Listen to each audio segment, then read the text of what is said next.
सीधी से Asian news से विमलेश द्विवेदी। मध्य प्रदेश की जो आगामी विधानसभा चुनाव 2023 में होने हैं, उसमें से भाजपा की जो पहली लिस्ट 39 प्रत्याशियों की आई थी, उन प्रत्याशियों के चयन में कार्यकर्ताओं में कहीं खुशी और कहीं गम का माहौल था।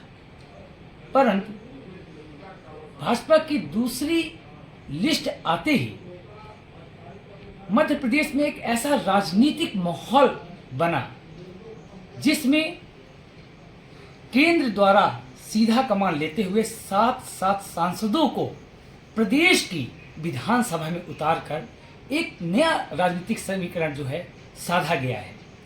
इसी दरमियान आज मैं सीधी जिले के जो सीधी विधानसभा है, वहाँ से 3 बार से निरंतर जो विधायक थे, उनका टिकट कटने के बाद उसी सीधी सिंगरौली लोकसभा की जो सांसद का दायित्व निर्वहन कर रही थी, उनको सीधी विधानसभा की कमान सौंपी गई है।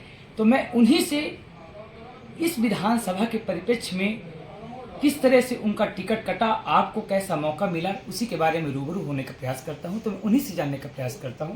मैडम, सबसे पहले एशियन न्यूज में आपका स्वागत है।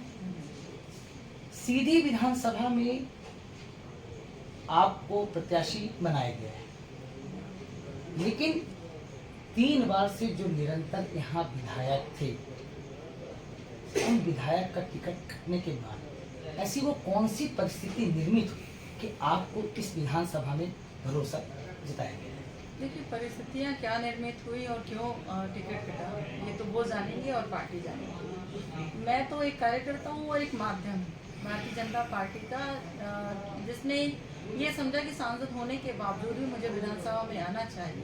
तो मैं तो अपने कर्तव्य का निर्वहन कर रही हूँ और आगे आने वाले समय में पार्टी ने जो अपेक्षा रखी है मुझसे, उस अपेक्षा को पूर्ण करने की कोशिश करूँगी। आपने राजनीतिक जो आपकी पारी की शुरुआत हुई, एक जिला पंचायत सदस्य से होकर अध्यक्ष के तौर पर आप निर्वाचित हुई। उसके बाद आपको लोकसभा की सीधी सिंगरौली लोकसभा का दायित्व सौंपा गया। आप लोकसभा का दायित्व संभाल रही थी, ऐसी वो कौन सी परिस्थिति आखिर सीधी विधानसभा में लोगों का ये कहना है कि यहाँ से वो उनका क्षेत्र नहीं है, सिहावल विधानसभा से संबंधित रखती हैं या फिर सिंगरौली से संबंध रखती हैं, लेकिन जिम्मेदारी आपको सीधी विधानसभा में दी गई? देखिए, किसी का अधिकार नहीं है कि लोकसभा के एक सांसद को ये कहे कि मेरा क्षेत्र क्या है और क्या नहीं है, क्योंकि एक सामान्य ज्ञान है और सामान्य ज्ञान का विषय सभी के पास है, जो भी सामान्य समझ रखता होगा।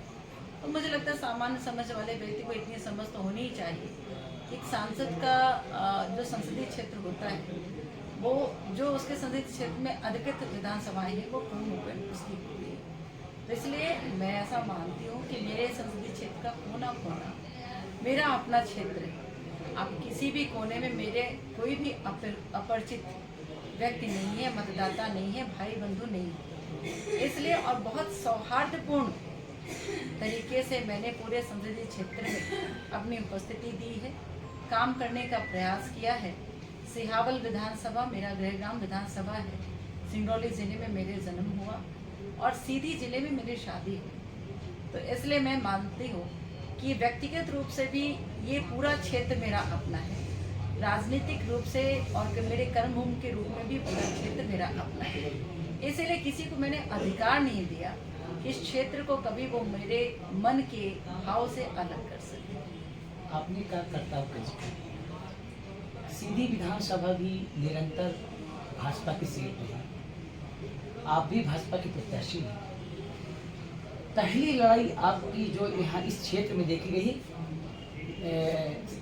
कॉमन तौर पर कांग्रेस और भाजपा के बीच थी, लेकिन जिस तरह से वर्तमान विधायक का टिकट काट कर आपको दायित्व सौंपा गया है, तो आपकी पहली लड़ाई कांग्रेस पार्टी से है या कार्यकर्ताओं, वो कार्यकर्ता जो उनके समर्थक में थे, कहीं उन पर तो दिक्कतें नहीं आएगी कि उनको मनाने में किस तरह का आप जो है तो प्रयास करेंगे?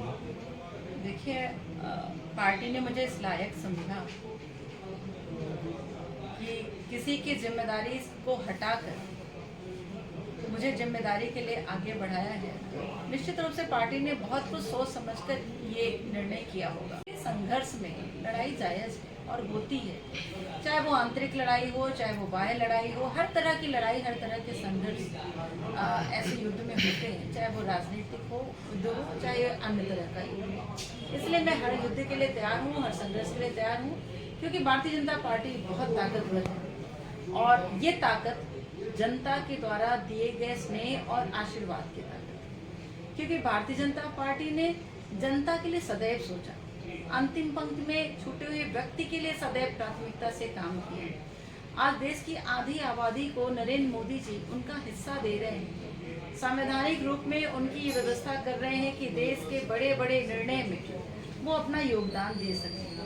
तो मैं ऐसा मानती हूँ कि लाडली बहना हो, लाडली लक्ष्मी हो, महिला सशक्तिकरण का विषय हो, नारी शक्ति वंदन अधिनियम हो, ऐसे अनेकों अनेक हमारी मुस्लिम बहनों के लिए 3 तलाक कानून, धारा 370 का विषय हो, रामलला को मंदिर देने की बात हो, आवाज देने की बात हो, जल पहुंचाने की बात हो, घर घर में बिजली पहुंचाने की बात हो, हम कहाँ नहीं हैं, हम हर जगह हैं। क्योंकि पार्टी ने कभी राजनीतिक रूप से काम किया ही नहीं। पार्टी ने अपने जनप्रतिनिधि के माध्यम से, अपने जो क्षेत्र से चुनकर आते हैं उनके माध्यम से पार्टी ने सदैव और सदैव जन के हित के लिए काम किया, क्षेत्र हित और राष्ट्र हित के लिए काम किया। ऐसे कयास लगाए जा रहे हैं कि शायद जो वर्तमान विधायक हैं वो 2023 के विधानसभा चुनाव में प्रत्याशी के तौर पर चुनाव मैदान में आएगा, तो इससे आपको कितना नुकसान स्पष्ट हो रहा है? देखिए, आप सब स्वतंत्र हैं किसी भी तरह का कयास लगाने के लिए। जनता पूरी तरह से या कोई भी तथाकथित नेता पूरी तरह से स्वतंत्र हैं कुछ भी कह देने के लिए, शब्दों को किसी भी तरह से किसी पर बाण के रूप में चला देने के लिए, तो उसके लिए मैं कुछ नहीं कर सकती हूँ। ये तो लोकतंत्र है, लोकतंत्र में सभी व्यक्ति स्वतंत्र हैं। लेकिन मैं एक बात मैं आपके माध्यम से जरूर कहना चाहती हूँ कि कोई यदि एहसान फरामोश नहीं होगा, और मैं ऐसा मानती हूँ कि किसी के देने का अगर किसी के मन में ये भाव स्थापित होगा कि किसी ने उसके लिए कुछ किया, तो सदैव उसके लिए उसके मन में लौटाने का भाव रहेगा। और ये भी मैं आपके माध्यम से कहना चाहती हूँ कि भारतीय जनता पार्टी का जो भी निष्ठा और निष्ठावान और ईमानदार कार्यकर्ता है, वो हर स्थिति में, हर परिस्थिति में भारतीय जनता पार्टी को विजय दिलाने के लिए, भारतीय जनता पार्टी को मजबूत बनाने के लिए भारतीय जनता पार्टी के साथ। सीधी विधानसभा में एक और बात बहुत सवालिया तौर पर आता है, जातीय समीकरण। जातीय समीकरण को साधने के लिए किस तरह का प्रयास, हालांकि भाजपा संगठन जो है कई तरह से कई परिप्रेक्ष्य में देखती है, उस जातीय समीकरण को देखते हुए किस तरह का जो है पहल की जाएगी आपके द्वारा? भारतीय जनता पार्टी ने कभी जाति वर्ग को विभेद करके ऐसा कार्य नहीं किया। हाँ, पर भारतीय जनता पार्टी ने अंतिम पंक्ति में जो व्यक्ति हैं जिन्हें पूर्ण संसाधन, जिसके उसके मूल आवश्यकताओं की पूर्ति होनी चाहिए, इसकी चिंता जरूर है। तो मैं ऐसा मानती हूँ और आप भी जानते हैं कि भारतीय जनता पार्टी एक ऐसा दल है जिसने सभी जाति को, सभी वर्गों को समाहित करके, स्वयं उसकी चिंता करके, उसके लिए सोच कर, उसके लिए उन योजनाओं को परिणित कर आगे बढ़ने का कार्य किया है। आगे आने वाला समय इसी लक्ष्य की ओर, उसी उद्देश्य के साथ आगे बढ़े। एशियन न्यूज़ से जुड़ने के लिए बहुत बहुत धन्यवाद। बहुत धन्यवाद। बस 2